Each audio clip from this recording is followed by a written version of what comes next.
तो दोस्तों कैसे हो आप सब। मैं मोहन आप सभी को स्वागत करता हूं मेरे YouTube channel Nagpuri Sadani YouTube channel पर। दोस्तों पुनः जो है मैं आपके सामने हाजिर हो गया हूं प्रैक्टिस सेट लेकर के। जैसा हमने जो है मैराथन प्रैक्टिस सेट आप लोगों के लिए शुरुआत किया है। एग्ज़ाम बहुत कम दिनों के लिए बच गया है, ठीक है, अब ज़्यादा दिन नहीं है।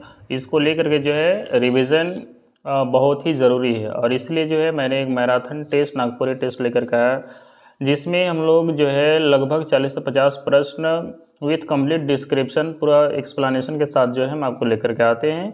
और आज का जो वीडियो है इसमें हम लोग देखेंगे जो नागपुरी शिष्ट कविता है और शिष्ट गीत है, इन दोनों से जितने भी चैप्टर हैं, ठीक है, उन सारे चैप्टर से जो महत्वपूर्ण कुछ इम्पोर्टेंट प्रश्न है इसको हमने आज के वीडियो में लिया है। इसका कंप्लीट एक्सप्लेनेशन भी मिलेगा आपको साथ ही साथ में। और ये जो पीडीएफ आप देख पा रहे हैं, इस पीडीएफ का में जो भी है इसका टिक तो हम लगा ही देंगे, कौन सही है उत्तर है क्या है नहीं है। साथ ही साथ जो रिक्वायर्ड जहाँ पड़ेगा हम लिख देंगे। और ये पीडीएफ जो है आपको ग्रुप में निःशुल्क मिल जाएगा, इसके लिए आपको कुछ करना नहीं है, बस आपको ग्रुप में जुड़ जाना है। चलिए तो बिना समय गंवाए सीधे सीधे हम लोग आते हैं टॉपिक पर।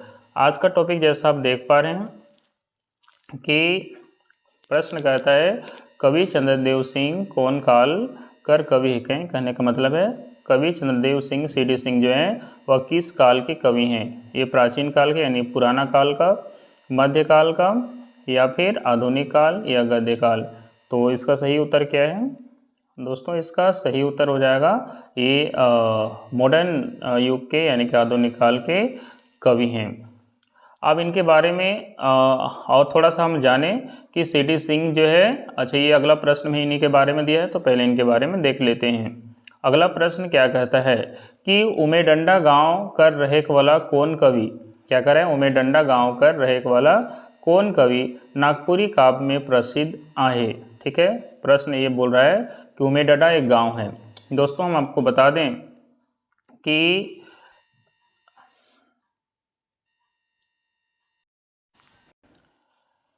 जो हम लोग बात कर रहे हैं सीडी सिंह के बारे में, नहीं चंद्रदेव सिंह, ठीक है, तो ये इनका संबंध उमेडंडा गांव से है जो कि रांची जिला की है ना, बुढ़मू प्रखंड। ठीक है, क्या पड़ता है, हम कलर चेंज कर लें ताकि आपको क्लियर कट दिखाई दे। ठीक है, बुढ़मू, ठीक है, तो बुढ़मू प्रखंड के अंतर्गत एक जगह पड़ता है जिसका नाम क्या है, उमेडंडा। ठीक है, उमेडंडा, तो ये रांची जिला के, और जो कहाँ है, रांची जिला में है। तो रांची जिला अंतर्गत जो है बुढ़मू प्रखंड में उमेडंडा गांव स्थित है। ठीक है, यहीं से जो है ये संबंध रखते हैं कौन, सीडी सिंह। तो यहाँ बात आपको समझ में आया होगा। तो इससे ऊपर वाला जो प्रश्न था ये भी हम आपको दिखा दें। ये ऊपर वाला जो प्रश्न है इसमें कवि चंद्रदेव सिंह जो हैं ये आधुनिक काल के कवि हैं और इनका संबंध जो है कौन सा गांव से है, उमेडंडा गांव से है। ठीक है, जो कि रांची में स्थित जो है बुढ़मू प्रखंड के अंतर्गत पड़ता है। चलिए, तो यहाँ कह रहा है कि उमेडंडा गांव का रहने वाला कौन कवि नागपुरी काव्य में प्रसिद्ध है। तो ये कौन कवि की बात कर रहा है, अभी अभी तुरंत बताएं, चंद्रदेव सिंह यानी कि सीडी सिंह। आई होप यहाँ तक आप सभी को क्लियर हुआ होगा। चलिए बढ़ते हैं अगले प्रश्न में। जैसा आप देख पा रहे हैं प्रश्न संख्या नेक्स्ट देखिए क्या कह रहा है। अगला प्रश्न कहता है कि कौन कवि के हमरे प्रसिद्ध गायक और वादक के रूप में जानीला। ठीक है, प्रश्न क्या बोल रहा है कि कौन कवि के हमरे प्रसिद्ध गायक और वादक दोनों ही रूप में जानीला, ये बोल रहे हैं। ठीक है, तो चार ऑप्शन आपके सामने है, बताइए, मधु मंसूरी या क्षितिज कुमार राय या महावीर नायक या मनपूरन नायक। दोस्तों प्रश्न के अनुसार जो है कौन से ऐसे कवि हैं जो प्रसिद्ध गायक के साथ साथ वादक भी हैं। ठीक है, तो ये सही उत्तर क्या होगा दोस्तों, जल्दी से बताइए। इसका सही उत्तर हो जाएगा क्षितिज कुमार राय। तुम आपको टिक लगा दें, इसका सही उत्तर क्या हो जाएगा, क्षितिज कुमार राय इसका सही उत्तर हो जाएगा। दोस्तों चलिए बढ़िए अगले प्रश्न में। अगले प्रश्न में देखिए क्या कहता है अगला प्रश्न, ये कह रहा है कि बेड़ोकर, ठीक है, बेड़ोकर बारीडीह नामक गांव से कौन लोकप्रिय कवि कर जन्म हो है। तो दोस्तों रांची जिला के अंतर्गत जो है जो बेड़ो जो क्षेत्र है, इस बेड़ो में ही जो है एक बारेडी नाम का एक गांव है, ठीक है। तो बारेडी गांव से जो है कौन से लोकप्रिय कवि हैं जिनका संबंध है, समझ में आ गया। तो ये 4 ऑप्शन आपके सामने हैं, प्रमोद कुमार राय, प्रफुल्ल कुमार राय, या दिलीप कुमार राय, या क्षितिज कुमार राय। तो दोस्तों इसका सही उत्तर क्या होगा, आप जल्दी से बताइए, इसका सही उत्तर क्या होगा। तो दोस्तों इसका सही उत्तर हो जाएगा क्षितिज कुमार राय, ठीक है। किसके बारे में बात कर रहे हैं, क्षितिज कुमार राय के बारे में, कि क्षितिज कुमार राय का जन्म जो है रांची जिला अंतर्गत जो है जो बेड़ो थाना है, ठीक है, इसी के अंतर्गत जो है बारेडी नामक गांव आता है, ठीक है। और इसी बारेडी नामक गांव में जो है क्षितिज कुमार का जन्म हुआ था। तो दोस्तों आई होप यहाँ तक आपको समझ में आया होगा। इसका मतलब क्षितिज कुमार राय का संबंध जो है बारेडी नामक गांव से है। तो ये बात आपको क्लियर हो गया होगा। चलिए बढ़ते हैं अगले प्रश्न में। अगला प्रश्न देखिए आपके सामने है।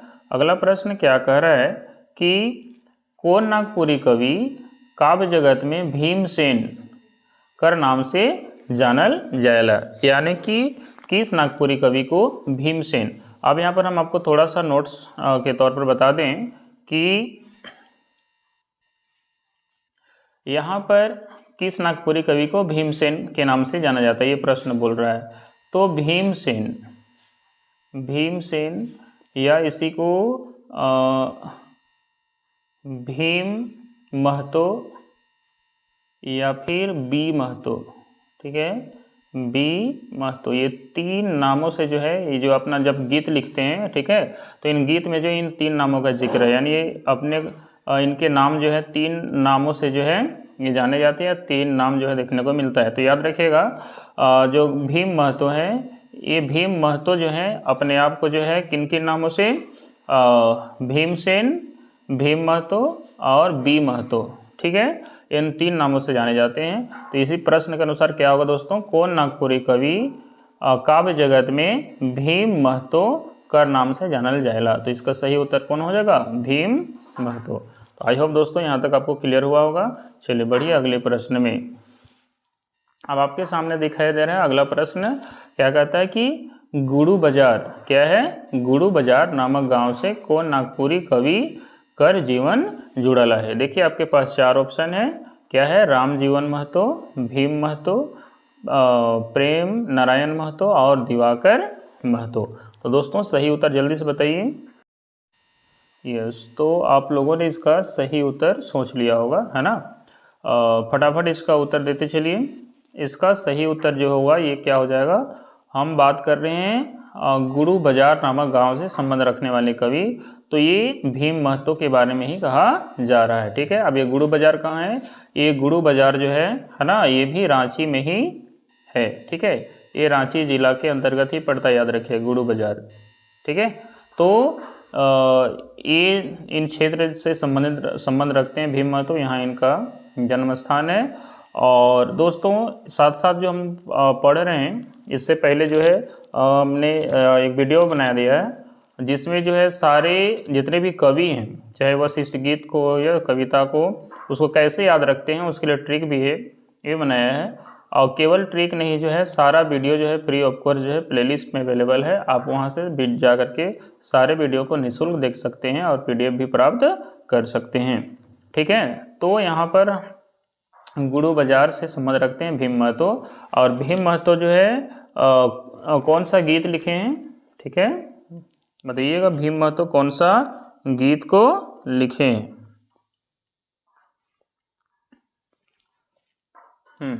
तो नागपुरक, ठीक है, नागपुरक भाईमन, ठीक है, ये गीत है, सॉरी कविता है, नागपुरक भाईमन, ये हम ऑलरेडी आपको उपलब्ध करा चुके हैं। वैसे ही इससे ऊपर जो है हम आपको बताए थे, ऊपर जस्ट अभी क्या बात की है, क्षितिज कुमार राय, है ना, इन सभी के बारे में देखते चलिएगा। क्षितिज कुमार राय के बारे में बात की तो ये कौन सा ये लिखे थे क्षितिज कुमार राय, या कौन सा कविता लिखे हैं, बिरसा तोर याद में, ठीक है, बिरसा, ये भी पूछ सकता है एग्जाम में कि किन के द्वारा लिखा गया है, तो बिरसा तोर याद में, तोर याद में, याद,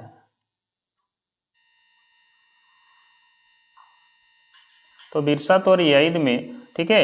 ये जो है ये किसके द्वारा लिखा गया है? क्षितिज कुमार राय के द्वारा लिखा गया है दोस्तों। आई होप ये बात आपको क्लियर हुआ होगा, ठीक है। वैसे ही भीमसेन, ठीक है, ये इनके द्वारा लिखा गया कविता का नाम क्या है? नागपुरक भाईमन, ठीक है। अब चलिए बढ़िए अगले प्रश्न की ओर। जैसा आपके सामने है अगला प्रश्न, देखिए प्रश्न क्या कहता है।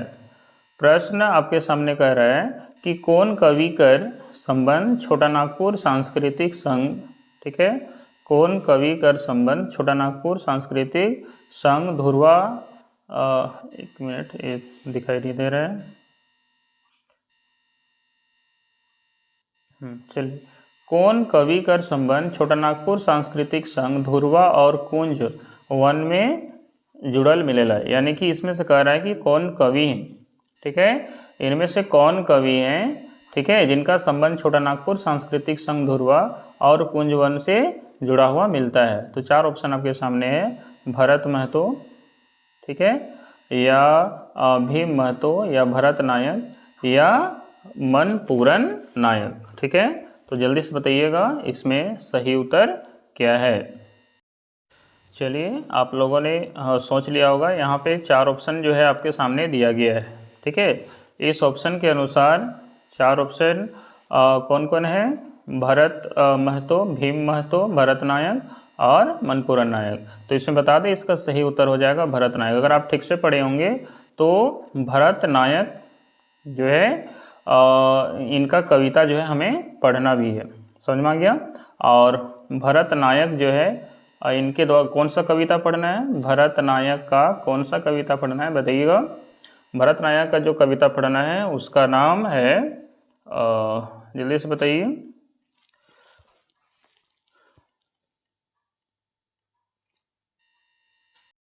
हाँ, जेठ मास अति, क्या नाम है? जेठ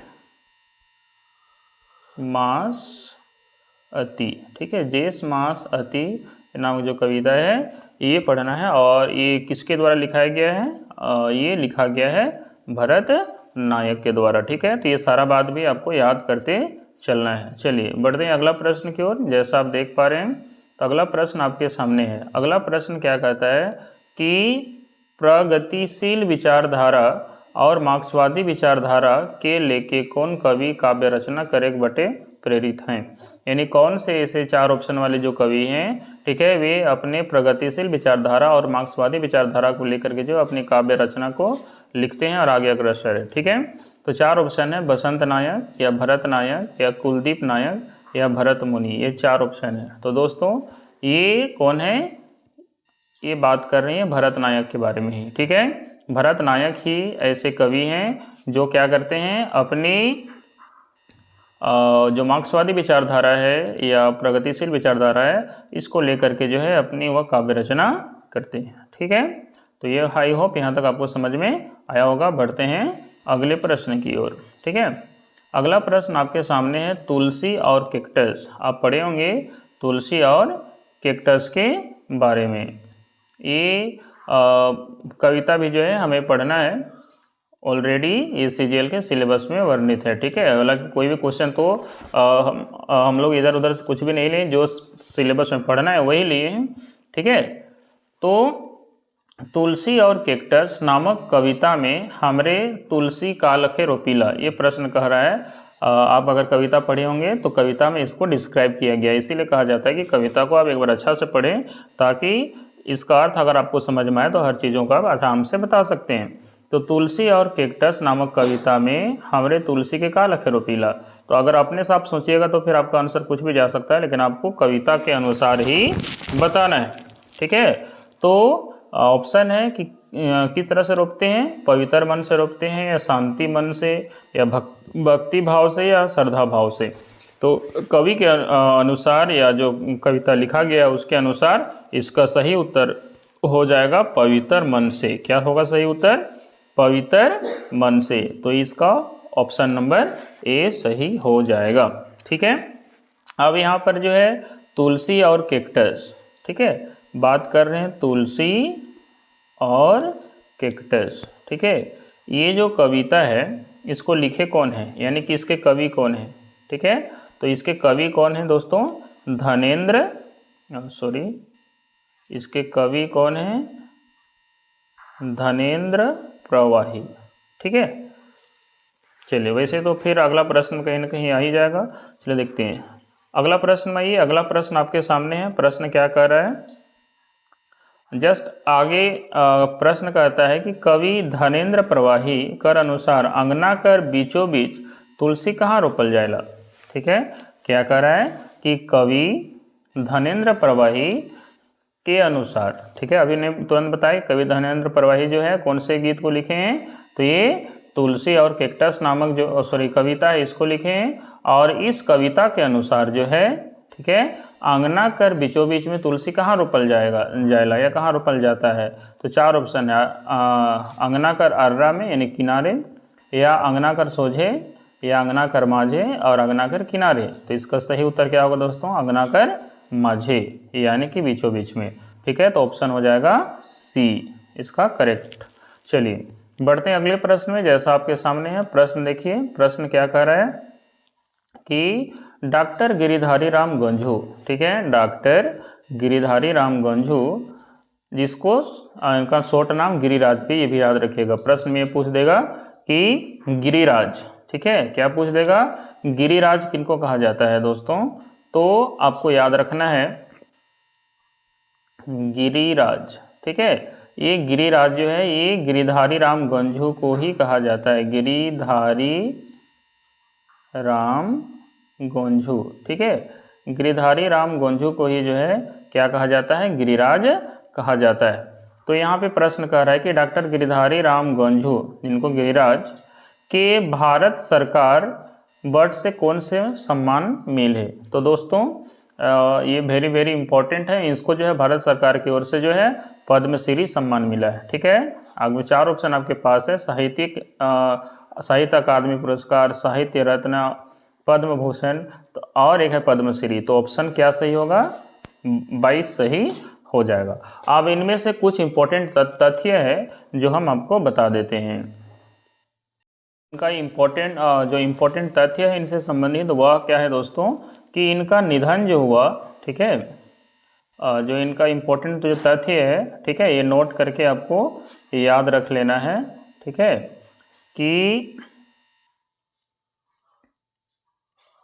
चलिए कुछ भी ले लेते हैं। इनका निधन जो है, इनका गिरिधारी राम गंझू का निधन जो है वह कब हुआ था? 21 अप्रैल, ठीक है, सॉरी 21 अप्रैल 2021, अच्छा सॉरी 21 अप्रैल नहीं होगा, यहाँ पे मिस्टेक हो रहा है, 15 अप्रैल। ठीक है, इसको हम चेंज कर लेते हैं। 15 अप्रैल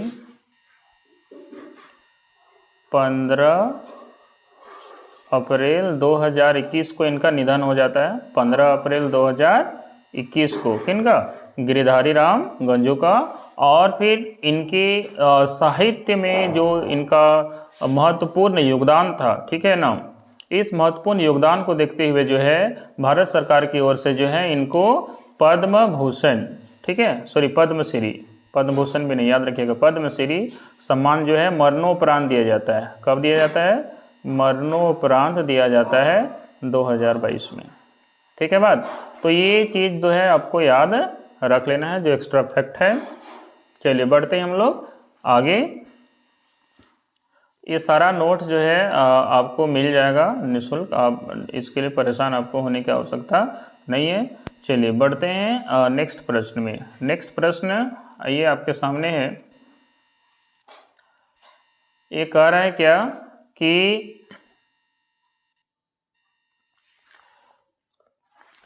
तोर बेतरा में, क्या है? तोर बेतरा में शीर्षक काव्य रचना केकर द्वारा लिखल जाए। तो दोस्तों तोर बेतरा में ये कविता हम लोग को जो है डिस्क्राइब है सिलेबस में।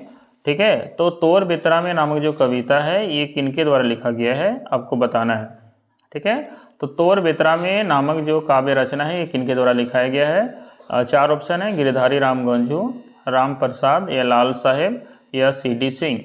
तो दोस्तों जो तोर बेतरा में नामक जो कविता है, यस, तो ये किसके द्वारा लिखा गया है? जल्दी से बताइए।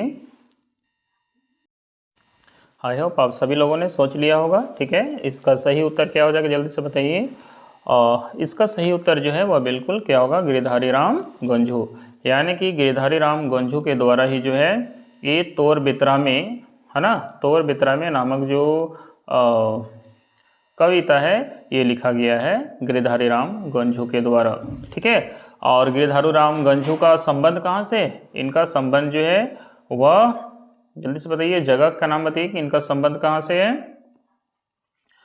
बेड़ो में एक जगह है, ठीक है, सॉरी बेड़ो में नहीं, खुट्टी से संबंधित है।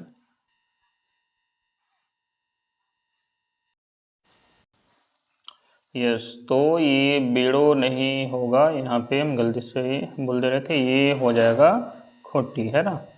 खूंटी जिला के अंतर्गत जो है एक स्थान है बेलवा दाग। ठीक है, क्या है, बेलवा दाग, याद रखिएगा। तो खूंटी में जो बेलवा दाग स्थान है यहीं पर जो है गिरिधारी राम गंझू का जन्म हुआ था, याद रखिएगा। तो इनका संबंध बेलवा दाग नामक स्थान से है। और ये इनकी जो रचना जो कविता है वो कौन सा कविता लिखे हैं, तोर बेतरा में। ठीक है, चलिए बढ़ते हैं आगे हम लोग, यहाँ तक हो गया होगा। अगला प्रश्न में आ जाइए। अगला प्रश्न आपके सामने है। प्रश्न कह रहा है कि बेतरा शब्द कर विलोम, ठीक है, क्या है, बेतरा शब्द कर विलोम शब्द का हवेला। अब दोस्तों जो आप सभी नागपुरी के स्टूडेंट हैं तो आप सभी को पता है कि बेतरा किसको बोलते हैं, है ना। जब माँ जो है अपने बच्चों को अपने पीठ पर सुलाती है, ठीक है ना, तो उसको हम लोग बोलते हैं बेतरा। समझ में आ रहा है। तो बेतरा शब्द का विलोम जो है होगा वह क्या है, बिछौना या गद्दा या कोरा या आसरा। तो बेसरा शब्द का ऑब्वियसली इसका विलोम क्या होगा दोस्तों, इसका उल्टा क्या होगा, कोरा। ठीक है, जब माँ जो है अपना पीठ में ना लेके बच्चों को अपना गोदी में लेती है, ठीक है, तो उसको बोलते हैं कोरा। तो गोदी हिंदी में बोलते हैं, नागपुरी में हम लोग क्या बोलते हैं, कोरा। तो इस तरह से इसका सही उत्तर क्या होगा, बेतरा जो है ना, इसका विलोम शब्द क्या हो जाएगा, कोरा। तो आई होप यहाँ तक आप सभी को क्लियर हुआ होगा। चलिए बढ़ते हैं अगला प्रश्न में। अगला प्रश्न आपके सामने है। देखिए प्रश्न क्या कहता है कि लोकप्रिय साहित्यकार कर अलावे हमरे कुमारी बासंती के और कौन रूप में जानीला। तो हम सभी को पता है कि डॉक्टर कुमारी जो हैं यानी कुमारी बासंती जो हैं ये एक साहित्यकार हैं, एक लोकप्रिय साहित्यकार हैं। लेकिन लोकप्रिय साहित्यकार के अलावे और क्या हैं ये आपसे पूछ रहा है। 4 ऑप्शन है आपके पास, ये नेता हैं या खिलाड़ी हैं या समाज सेवी हैं या शिक्षाविद हैं। तो दोस्तों फटाफट इसका उत्तर देते चलेंगे। इसका उत्तर क्या हो जाएगा, इसका उत्तर हो जाएगा शिक्षाविद, है ना। ये एक लोकप्रिय साहित्यकार तो हैं ही और साथ साथ जो हैं एक शिक्षाविद भी हैं। किनके बारे में हम लोग बात कर रहे हैं, डॉक्टर कुमारी बासंती के बारे में बात कर रहे हैं, है ना। डॉक्टर कुमारी बासंती के बारे में बात कर रहे हैं। चलिए आगे बात करते हैं, अगले प्रश्न में आ जाइए। अगला प्रश्न आपके सामने है। अगला प्रश्न क्या कर रहा है कि कुमारी बासंती अपन रचना में केकर गीत गावे ना। तो दोस्तों डॉक्टर कुमारी बासंती का एक गीत पढ़ना है हम लोगों को, याद रखिएगा। एक गीत पढ़ना है डॉक्टर कुमारी बासंती का। जल्दी से बताएंगे आप लोग कि डॉक्टर बासंती का वो कौन सा गीत पढ़ना है, ठीक है। तो डॉक्टर कुमारी बासंती का एक गीत पढ़ना है और उस गीत का नाम आपको पता होना चाहिए, क्या है, नावा सालक नावा गीत। वेरी इंपॉर्टेंट है, नावा सालक। हम कलर चेंज कर लेते हैं ताकि आपको क्लियर कर दिखाई दे। क्या है, नावा सालक नावा गीत। ठीक है दोस्तों, नावा सालक नावा गीत ये जो है ये किसके द्वारा लिखा गया है, डॉक्टर कुमारी बासंती के द्वारा लिखा गया है। तो यही तो आपसे पूछ रहा है कि क्या पूछ रहा है, देखिए इस क्वेश्चन में ही पूछ रहा है कि कुमारी बासंती अपन रचना में केकर गीत गावेना, यानी झारखंड कर गीत गावेना कि अपन गीत संस्कृति कर। तो आप पढ़े हैं उसके अनुसार आपको उत्तर देना है। तो कौन सा गीत गाते हैं अपने कविता में, नावा सालक नावा गीत। तो ऑप्शन नंबर डी इसका सही उत्तर हो जाएगा। तो आपको इसका ऑप्शन लगा देते हैं, इसका सही उत्तर क्या हो जाएगा, डी। ये बात आपको क्लियर हो गया होगा। चलिए बढ़ते हैं अगले प्रश्न में आइए। अगला प्रश्न देखिए क्या कहता है, पांडे रविंद्रनाथ राय, ठीक है, क्या है, पांडे रविंद्रनाथ राय अपन कोण काव्य रचना बगरा प्रसिद्ध है, यानी पांडे रविंद्रनाथ राय का कौन सा रचना जो है वह सबसे ज़्यादा प्रसिद्ध है, ये बोल रहा है आपको, ठीक है। अब आपके पास 4 ऑप्शन है दोस्तों। 4 ऑप्शन क्या है, गाँव कर सांझ, या गाँव कर बाद, या गाँव कर रैत, या गाँवक बाद। तो दोस्तों पांडे रविंद्रनाथ राय का जो रचना अगर आप पढ़े होंगे तो पांडे रविंद्रनाथ राय का जो रचना है, ठीक है, जो गीत है उसमें गाँव कर सांझ एक गीत है जो हम लोग को पढ़ना है। क्या है, गाँव कर सांझ, ये हम लोगों को पढ़ना है। बाकी गाँव कर रात, गाँव कर बात, ये सब कुछ नहीं है। तो इसका सही उत्तर जल्दी से बताइए क्या हो जाएगा। इसका सही उत्तर हो जाएगा गाँव कर सांझ, ठीक है। और ये इनको लिखे कौन है, पांडे रविंद्रनाथ राय, ठीक है बात। चलिए बढ़ते हैं अगले प्रश्न में। अगला प्रश्न आपके सामने है। अगला प्रश्न क्या कह रहा है, देखिए प्रश्न कहता है कि पांडे रविंद्रनाथ राय अपन रचना में केकर सांझ कर उल्लेख कर रहे हैं। केकर सांझ मतलब अपना जो गीत है, गीत का ही नाम है गाँव कर सांझ। तो सिंपल सा बात है, देहात और शहर और दिन तो है नहीं, कवि जो गीत का नाम ही है गाँव कर सांझ। तो ऑप्शन नंबर क्या सही हो जाएगा, जल्दी से बताइए। इसका ऑप्शन सही हो जाएगा गाँव, ठीक है बात। चलिए बढ़िए अगले प्रश्न में। तो यहाँ तक हो गया गाँव कर सांझ। और एक चीज़ हम, हाँ क्या बोले, पांडे रविंद्रनाथ राय, ये एक कविता है गाँव कर सांझ, ठीक है, ये गीत नहीं है, ठीक है। तो याद रखिएगा गाँव कर सांझ, ठीक है। गाँव कर सांझ जो है एक कविता है और ये किसके द्वारा लिखा गया है, तो ये पांडे रविंद्रनाथ, है ना, पांडे रविंद्रनाथ के द्वारा लिखा गया है। चलिए बढ़ते हैं अगले प्रश्न में हम लोग फटाफट। तो अगला प्रश्न आपके सामने है, देखिए क्या कहता है, मुलुक शब्द, ठीक है। इस तरह का प्रश्न भी आपको देखने को मिलेगा। मुलुक शब्द, मुलुक शब्द कर समानार्थी शब्द का होएला। अब देखिए समानार्थी, अब जो ग्रामर होता है, हिंदी ग्रामर या नागपुरी ग्रामर आप पढ़े होंगे, पढ़ना भी है ना। तो आपको जो समानार्थी विपरीतार्थक शब्द वगैरह तो होता है, ये सब भी जो है आपका रिलेटेड होता है कविता से या गीत से जो पढ़े हैं। तो मुलुक, ये हिंदी में अगर बात करें तो दोस्तों हम लोग हिंदी में क्या लिखते हैं, हिंदी में हम लोग लिखते हैं मुल्क। हिंदी में क्या लिखते हैं, मुल्क, ठीक है। अब मुल्क का क्या होता है, अब गाना भी सुने होंगे, अपना मुल्क अपना देश, ठीक है। तो मुल्क जो है, मुल्क, ठीक है, मुल्क क्या मतलब होता है, मुल्क को ही नागपुरी में लिखा गया है मुलुक, ठीक है बात। तो कंफ्यूज नहीं होना है। तो मुल्क को ही मुलुक लिखा गया है। तो यहाँ पूछ रहा है आपसे कि मुलुक शब्द का समानार्थी यानी समान अर्थ वाला शब्द क्या है, राइज यानी राज, वतन अपना वतन देश, ठीक है ना, और देश।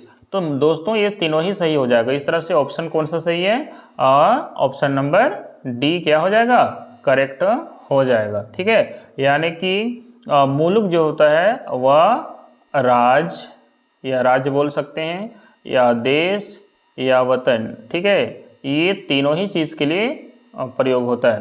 तो इस तरह से ये तीनों इसका क्या हुआ, समानार्थी शब्द हो गया दोस्तों। चलिए बढ़िए अगले प्रश्न में। अगला प्रश्न आपके सामने है। प्रश्न क्या कहता है, प्रश्न अजीज अंसारी अपन रचना में के, ठीक है, यहाँ पे अगर आपको नहीं दिख रहा होगा तो हम आपको ये कर देते हैं।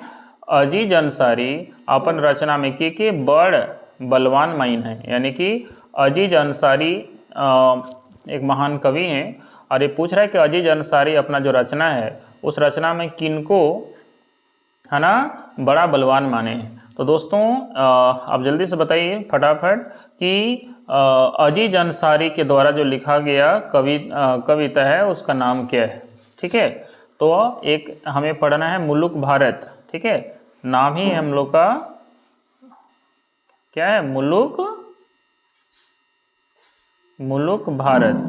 और ये मुलुक भारत जो है ये किनके द्वारा लिखा गया है, ये लिखा गया है अजीज अंसारी के द्वारा लिखा गया है। किसके द्वारा लिखा गया है, अजीज अंसारी के द्वारा लिखा गया दोस्तों। तो ये पूछ रहा है कि अजीज अंसारी अपन रचना में के और बड़ा बलवान माने हैं, और अजीज अंसारी जो है अपने जो रचना है मुलुक भारत, इसमें जो है किसको बड़ा बलवान माने हैं। तो उन्होंने जो है अपने भारत देश को या अपना मुल्क जो भारत है उसको क्या माने हैं, बड़ा बलवान माने हैं दोस्तों। आई होप यहाँ तक आपको समझ में आया होगा। तो मुल्क भारत हो गया। और एक चीज़ क्या है कि मुल्क भारत जो है ये अजीज अंसारी के लिए द्वारा लिखा गया है, और ये गीत है या कविता है, अगर आपसे पूछ देगा तो ये भी याद रखना है ये क्या है, कविता है, जो कि अजीज अंसारी के द्वारा लिखा गया है। चलिए बढ़ते हैं अगले प्रश्न में। अगला प्रश्न आपके सामने आ जाता है और यह क्या कह रहा है, देखिए प्रश्न कहता है कि शकुंतला मिश्र नामक कवित्री, ठीक है, देखिए यहाँ पे बहुत बार ऐसे पूछ देगा कवयित्री, तो यह भी कंफ्यूज नहीं होना है यहाँ पर, ठीक है। क्या कंफ्यूज नहीं होता है, बहुत सारे लोग जो है यहाँ पर इस चीज़ को लेकर भी आप लोगों को कंफ्यूज होते हैं। तो कवयित्री, कवि का जो है स्त्रीलिंग रूप क्या होता है, यहाँ पे बहुत बार एग्जाम में पूछा गया है, कवि का स्त्रीलिंग रूप जो है वह क्या होगा, तो कवयित्री, ठीक है ना, ऐसे लिखा जाता है। कवि का स्त्रीलिंग रूप जो होता है कवयित्री होता है, ठीक है, स्त्रीलिंग पुल्लिंग, तो याद रखिएगा। तो शकुंतला मिश्र जो है, शकुंतला मिश्र नामक जो कवित्री हैं, वो अपनी रचना में के जगत जननी, अपने रचना में किसको जगत जननी माने हैं, ठीक है। तो याद रखिएगा। और एक चीज़ हम आपको बता दें कि जगत जननी नाम का जो है एक क्या है, कविता पढ़ना है, ठीक है, जिसका नाम है जगत जननी। ये भी हम आपको बता दें कि जगत जननी ये कविता पढ़ना है, और ये किसके द्वारा लिखा गया है, ये लिखा गया है शकुंतला मिश्र के द्वारा, ठीक है। ये आपको याद रखना है कि जगत जननी जो है ये शकुंतला मिश्र के द्वारा लिखा गया है, जिसमें इन्होंने बहुत ही अच्छे तरीके से जो है किस प्रकार से जो बच्चों को जो है जन्म लेने से पहले ही भ्रूण हत्या कर दिया जाता था, ठीक है, भ्रूण हत्या कर दिया जाता है, बच्चों को मार दिया जाता है ना, मुख्य रूप से किनको, लड़कियों को, ठीक है, लड़की बच्चियां जो होती हैं उनको, इसको लेकर के जो है शकुंतला मिश्र जो है प्रखर तरीके से जो है इनका एक तरह से विरोध की है अपने कविता के माध्यम से, ठीक है ना। तो बड़ा ही महत्वपूर्ण और बड़ा ही सुंदर ये कविता है। चलिए ये बात आपको समझ में आया होगा। तो हम लोग आते हैं प्रश्न में सीधे सीधे। क्या प्रश्न क्या था, देखिए प्रश्न यहाँ पे ये बोल रहा है कि हाँ, प्रश्न क्या बोल रहा है कि शकुंतला मिश्र जो है जो कविता है अपनी रचना में जगत जननी किसको माने। तो जगत जननी नाम का जो हमारा रचना है, कविता है, उसमें जगत जननी जो है माँ को मानते हैं, ठीक है, माँ को, वो अपनी माँ को जो मानते हुए लिख रहे हैं कि माँ हमको इस धरती में संसार में आने दो, ठीक है, हमको पहले ही मत मारो, ठीक है, दुनिया का बात कब तक आप सुनोगे और सहते रहोगे, इस तरह का बात जो है वो कविता में बोले हैं, ठीक है। अब चलिए आगे बढ़ते हैं अगले प्रश्न में। अगला प्रश्न आपके सामने है। प्रश्न क्या कहता है कि कौन नागपुरी काव्य में, ठीक है, क्या बोल रहा है कि कौन नागपुरी काव्य में सृष्टि करेक वाला जननी कर वर्णन करल जाहे, ठीक है, यानी कह रहा है कि कौन नागपुरी कविता है, ठीक है, जिसमें सृष्टि करेक वाला, सृष्टि मतलब कोई चीज़ का निर्माण करना, ठीक है, तो सृष्टि करेक वाला जननी की कहल जाए, जननी की, जगत जननी की, या सॉरी उस कविता का नाम बताना है ना। तो किस कविता में जो है सृष्टि करेक वाला जननी का वर्णन हो है, ठीक है, बच्चों को जन्म देने वाला है ना जननी क्या जो है वर्णन हुआ है किस कविता में। तो उस कविता का नाम अभी तुरंत हमने बताया है, वो कविता का नाम क्या है, जगत जननी। तो इस तरह से ऑप्शन नंबर सीधे सीधे आपको दिख रहा है, कौन सा सही हो जाएगा, बी। तो इसका ऑप्शन नंबर बी सही है। चलिए बढ़िए अगला प्रश्न में। अगला प्रश्न आपके सामने है। यह कहता है कि नागपुरी के गीत कर रानी कहल जाएला जे केकर द्वारा कहल जाए। यानी दोस्तों ये कहा गया है कि नागपुरी को जो है गीतों का रानी कहा जाता है। गीत तो बहुत सारे होते हैं, लेकिन जो मनोरंजक और मनमोहक गीत होता है वह नागपुरी गीत को कहा जाता है, और इस तरह से नागपुरी गीत को गीतों का रानी कहा जाता है। और ये बात किसने कहा है, ये आपसे पूछ रहा है कि नागपुरी को गीत का रानी किसने कहा है, डॉक्टर केसरी या फिर डॉक्टर बसंती या आचार्य केसरी कुमार और डॉक्टर गिरिराज। तो दोस्तों इसका सही उत्तर हो जाएगा आचार्य केसरी कुमार। चलिए ये बात आपको समझ में आ गया होगा। चलिए बढ़ते हैं अगले प्रश्न में। अगला प्रश्न आपके सामने है, देखिए अगला प्रश्न क्या कहता है। नागपुरी काव्य कर शुरुआत केकर द्वारा होएला, जे नागवंशी राजा राज परंपरा कर पहला कवि ही कहें। इनका रचना काल 1626 से 1668 ईस्वी तक मानल जा है। अब देखिए दोस्तों, ये प्रश्न जितना भी ले रहे हैं इससे आपको एक दो नहीं कई एक प्रश्न आपको एग्जाम में सीधे सीधे देखने को मिलेंगे। डेफिनेटली आप लिख के ले लीजिए। ये जितना प्रैक्टिस सेट ला रहे हैं उसमें से प्रत्येक बहुत सारे प्रश्न जो है सीधे सीधे आपको एग्जाम में देखने को मिलेगा, डायरेक्टली या इनडायरेक्टली जैसे भी हो, ठीक है। और आपको साथ साथ ये सब प्रश्न जो है आपको जीके में भी देखने को मिलेगा, ठीक है। जीके में भी यह प्रश्न आपको देखने को मिलेगा। तो प्रश्न कहता है कि नागपुरी काव्य का शुरुआत जो है माना जाता है रघुनाथ निरिपति। किनके द्वारा? रघुनाथ निरिपति। जो रघुनाथ निरिपति थे, ये कौन थे दोस्तों? ये नागवंश, है ना, नागवंश के जो है 50वें राजा थे, 50वें शासक थे आप कह सकते हैं, ठीक है बात। तो ये 50वें राजा थे नागवंश के, और साथ साथ जो है राजा के साथ साथ एक कवि भी थे दोस्तों। और इन्हीं को जो है क्या माना जाता है, नागवंश राज का पहला कवि माना जाता है दोस्तों। इन्होंने शुरुआत किया था। और इनका कब से कब तक चला था इनका रचनाकाल? इनका रचनाकाल भी याद रख लीजिएगा, ये 1626 से लेकर 1668 ईस्वी तक चला था। वेरी इंपॉर्टेंट है, ये इनका रचना काल था, ठीक है। तो यहाँ पे यही बात पूछा गया। तो इस तरह से ऑप्शन में कौन सा सही है? रघुनाथ निरिपति, फिर उदयनाथ शाही, किंदु शाही और पद्मन शाही। तो अभी उत्तर बताया हमने, सही उत्तर क्या हो जाएगा? रघुनाथ निरिपति, ये हो जाएगा इसका सही उत्तर। चलिए यहाँ पर हम लोग बढ़ते हैं आगे। अगला प्रश्न आपके सामने है, रघुनाथ निरिपति कर कौन रचना, ठीक है। क्या बोल रहा है कि रघुनाथ निरिपति कर कौन रचना हमरे लागिन प्रस्तुत करल जा है। अब हमरे लागिन प्रस्तुत करल जा है कहने का मतलब हमारे लिए पढ़ने के लिए जो है दिया गया है। समझ में आया कि नहीं? हमारा सिलेबस में दिया गया है, ये कहने का इसका मतलब है। तो रघुनाथ निरिपति का कौन सा रचना, जल्दी से बता दीजिए, रघुनाथ निरिपति का कौन सा गीत है या कविता है जो हम लोग को पढ़ना है। तो रघुनाथ निरिपति ऑप्शन है आपके पास 4, पावस ऋतु या बरखा वर्णन या पोड़िलो बरखा ऋतु या कोनो नहीं। तो दोस्तों हम ये गीत जो है आपको बताएं, ये गीत है ना, रघुनाथ निरिपति के द्वारा जो है एक गीत लिखा गया है जिसका नाम है पोड़िलो, एक मिनट, हाँ नाम क्या है? पोड़िलो बरखा ऋतु। पोड़िलो, एक मिनट,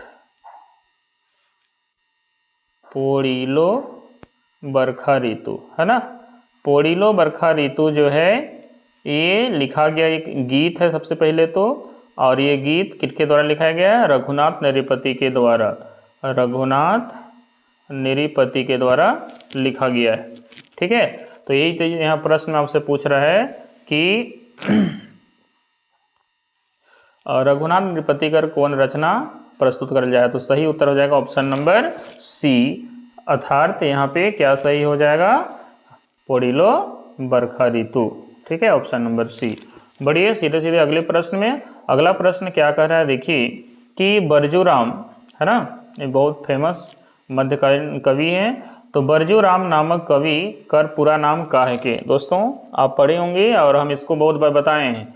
जो दोस्त नहीं पढ़े हैं और अब लग रहा है कि आप पहली बार पढ़ रहे हैं, वो छूट जा रहा है, तो आप जो है हमारे प्लेलिस्ट में जाइए। प्लेलिस्ट में पूरा का पूरा शिष्ट गीत, लोक कथा, सारा कुछ आपको दिया हुआ है, ठीक है ना, कविता वगैरह हो गया।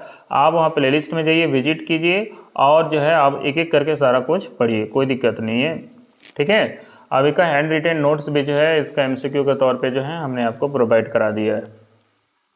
तो बरजूराम नामक कवि का पूरा नाम का है कि देखिए 4 ऑप्शन है, बरजूराम मिश्र या बरजूराम पाठक या बरजूराम पांडे या बरजूराम शर्मा। तो दोस्तों जल्दी से बताइए कि बरजूराम नामक कवि का पूरा नाम क्या है? तो दोस्तों बरजू राम जो कवि हैं इनका पूरा नाम लिखा जाता है बरजू राम पाठक। इस तरह से ऑप्शन क्या होगा? बी सही हो जाएगा।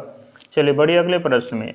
अगला प्रश्न आपके सामने है और वह क्या कहता है, देखिए कि कौन नागपुरी कवि हापा मुनि मंदिर कर पुजारी कर रूप में जानल जाए ना। अब दोस्तों इसके बारे में थोड़ा सा हम आपको डिटेल जानकारी दे दें कि बरजू राम जो है, ठीक है, इनका संबंध कहाँ से है? तो बरजू राम यहाँ पे ये हमारे गुमला जिला, ठीक है, कलर चेंज कर लेते हैं ताकि आपको थोड़ा सा समझ में ज़्यादा आए। ठीक है, तो बरजू राम जो है इनका संबंध, बरजू राम नामक जो कवि हैं ये कहाँ के हैं? तो ये हैं गुमला जिला, ठीक है, गुमला जिला स्थित, हम साइड में ही लिख देते हैं तब को आपको क्लियर कट समझ में आए।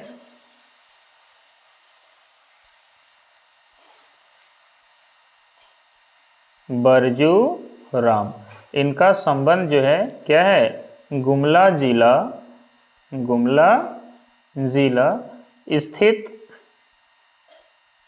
जो घाघरा ब्लॉक है, ठीक है, या घाघरा प्रखंड कह सकते हैं, ठीक है, तो गुमला जिला स्थित घाघरा प्रखंड में एक जगह है जिसको हम लोग बोलते हैं हापा मुनि, जहाँ एक मंदिर भी है, फेमस मंदिर हापा मुनि स्थान, तो यहीं पर इनका जन्म हुआ था, ठीक है, समझ में आ गया।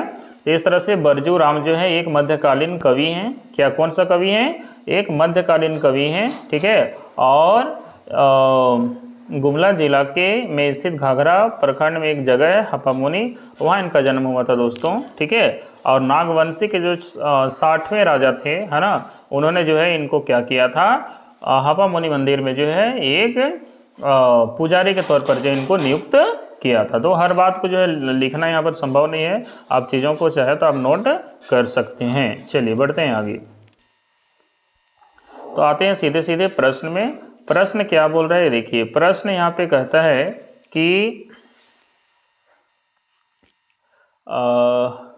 कौन नागपुरी कवि हापामुनि मंदिर का पुजारी के रूप में जानल जाए ना। तो अभी अभी तुरंत बताए थे, सही उत्तर क्या होगा?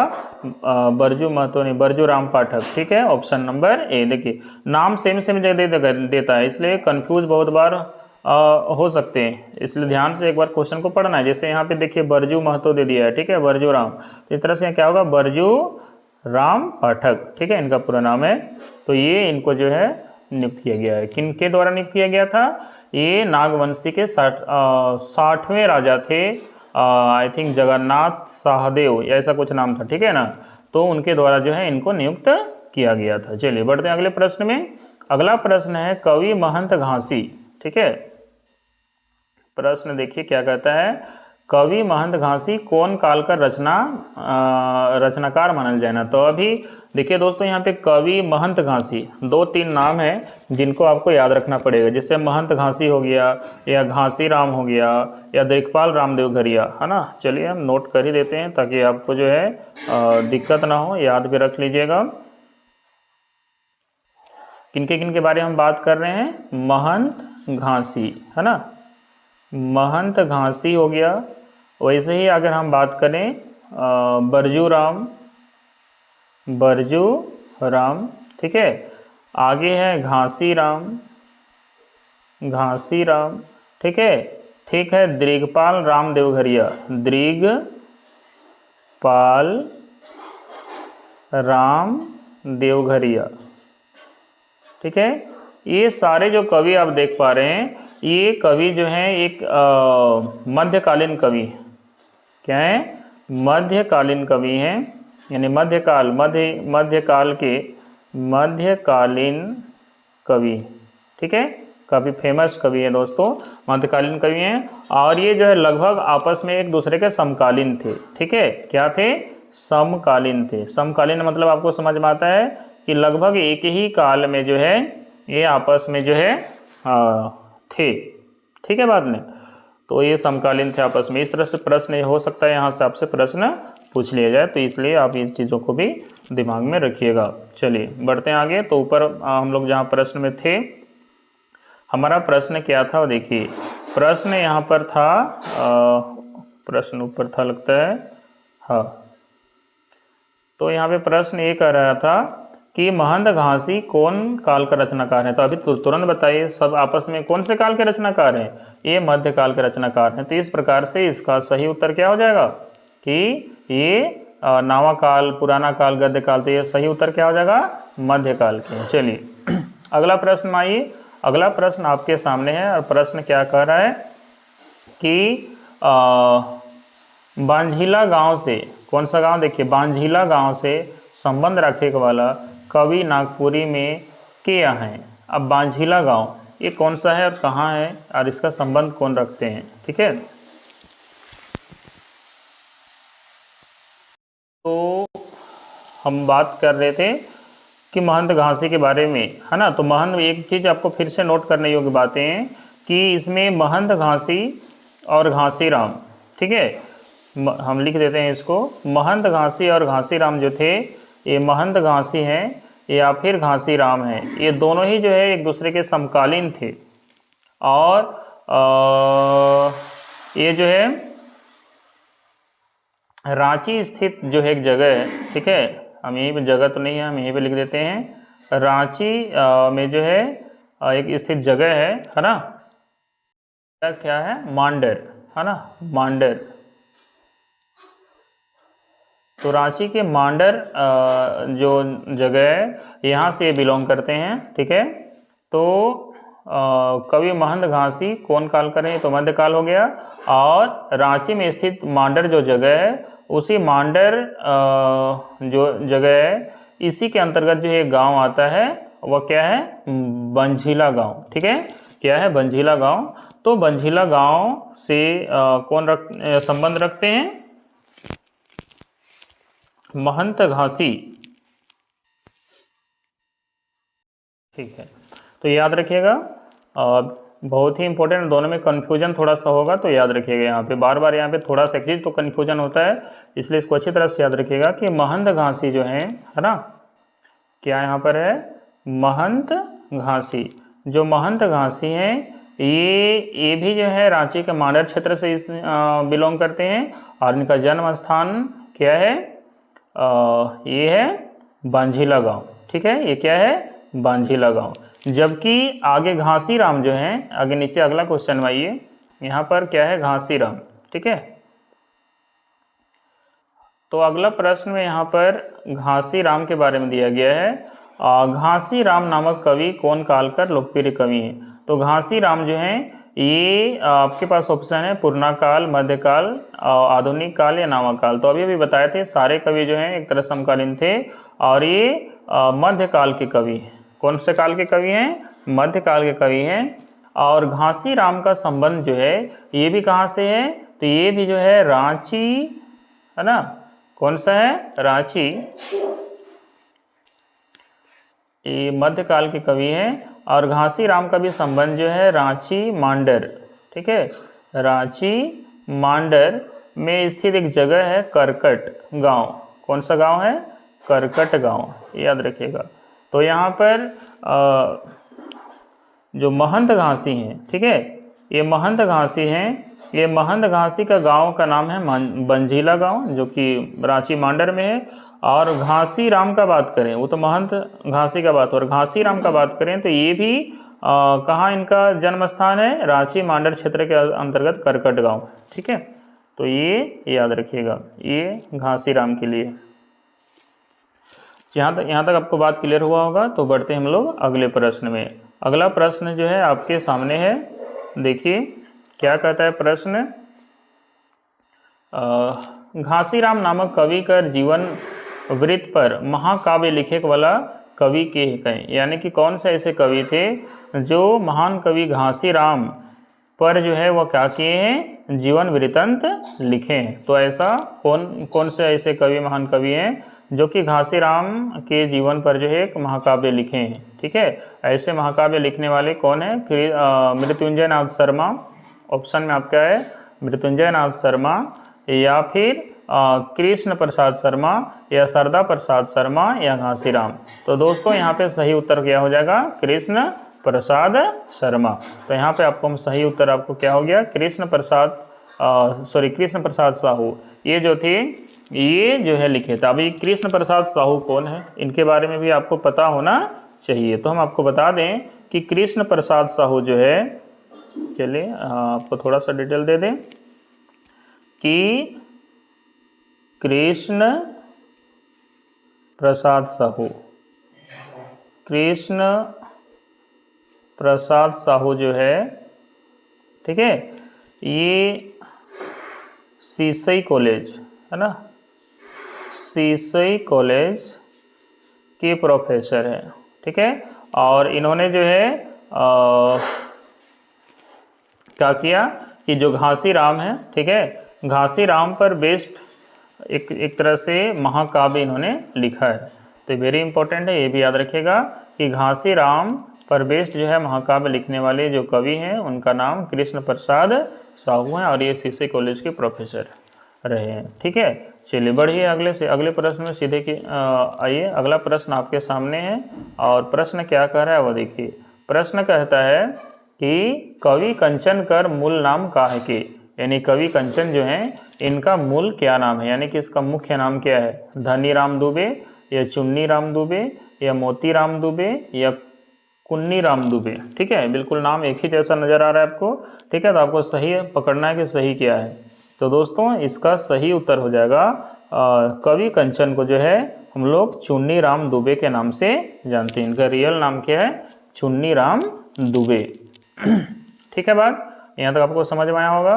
बढ़िए अगले प्रश्न में कि कवि कंचन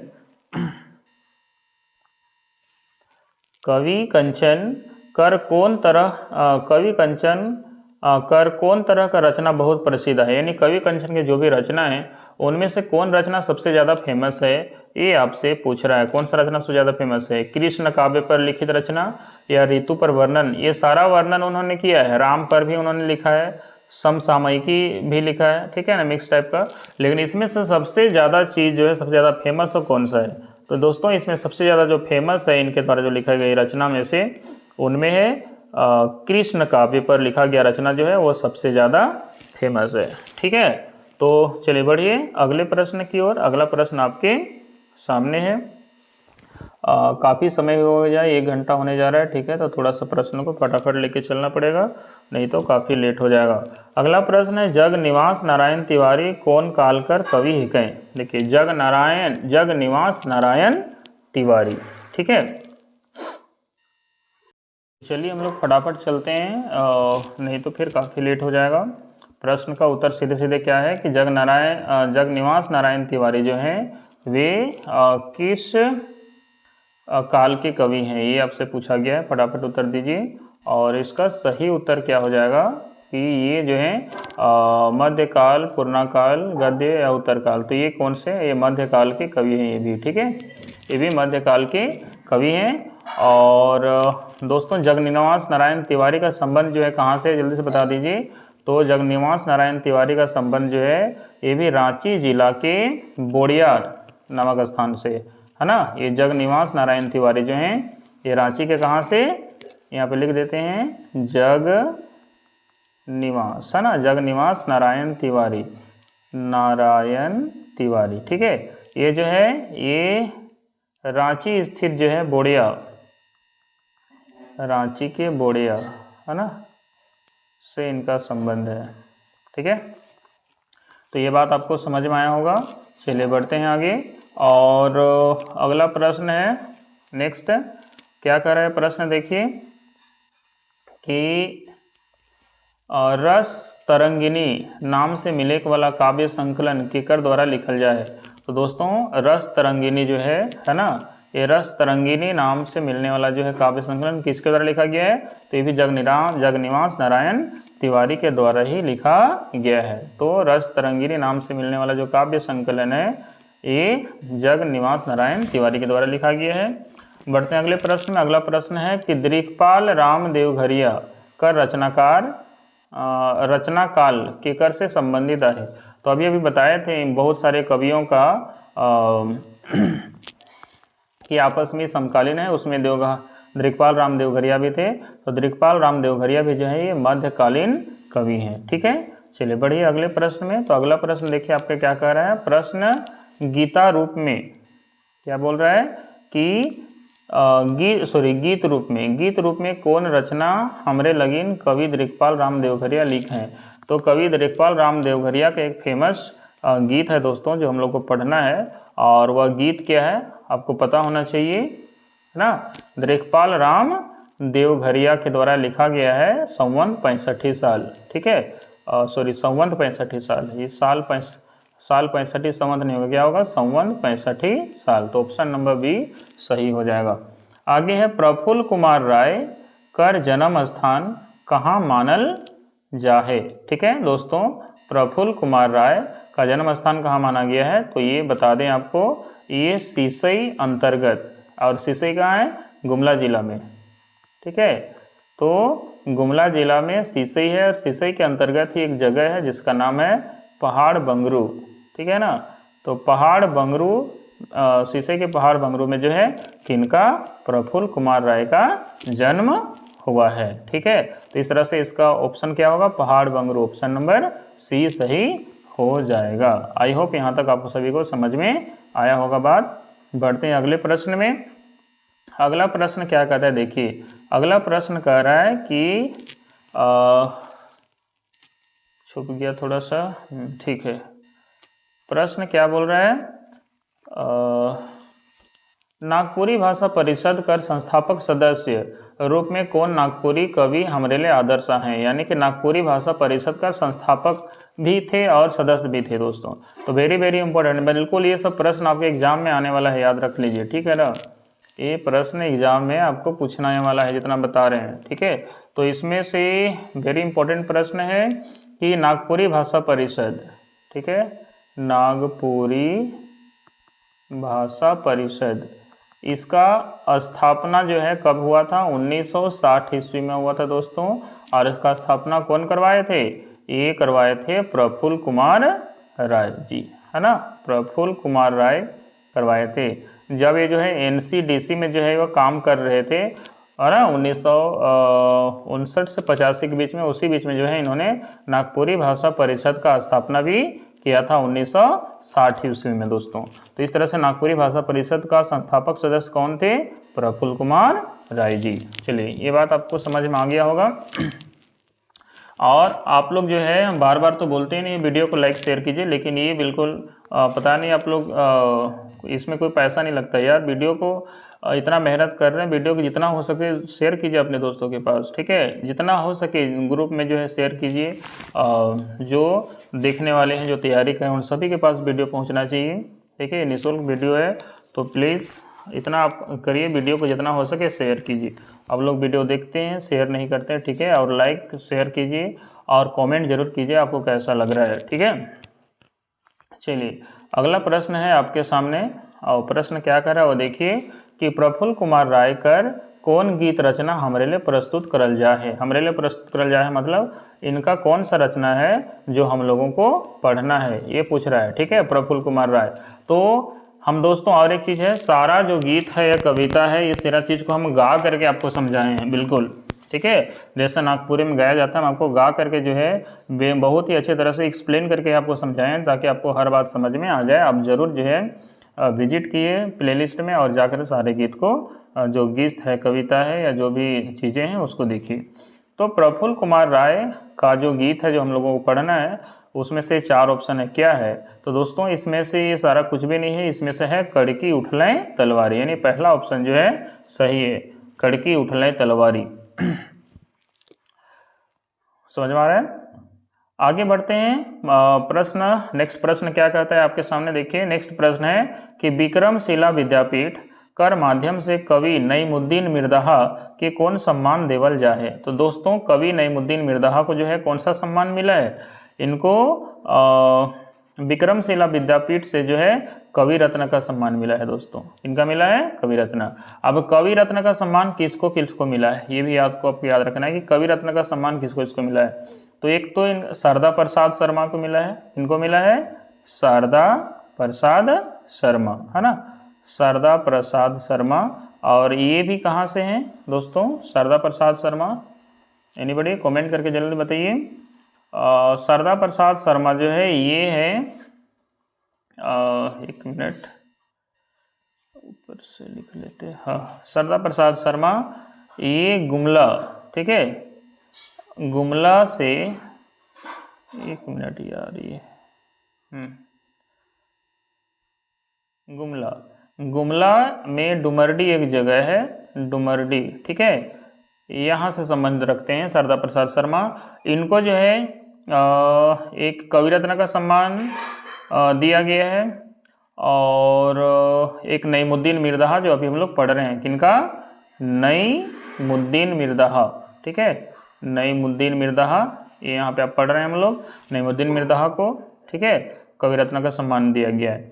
वैसे ही प्रफुल्ल कुमार राय को कौन सा सम्मान दिया गया है दोस्तों, प्रफुल्ल कुमार राय को जो है ये साहित्य, क्या है, साहित्यवाच स्फीति, है ना, साहित्यवाच स्फीति का सम्मान दिया गया है, ठीक है। वैसे ही क्या है, हम टोटल चीज़ के बारे में डिटेल में बताए हैं, क्या बोलते हैं, जो साहित्यिक निबंध के बारे में, उनका जीवन परिचय के बारे में, है ना।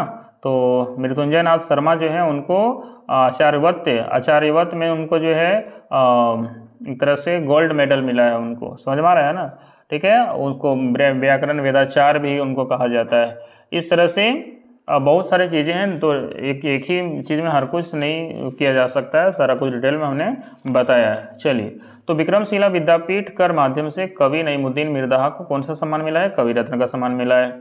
अब नईमुद्दीन मिर्ज़ा का संबंध कौन गांव से है दोस्तों, जल्दी से बता दीजिए कि इनका संबंध जो है किस गांव से है।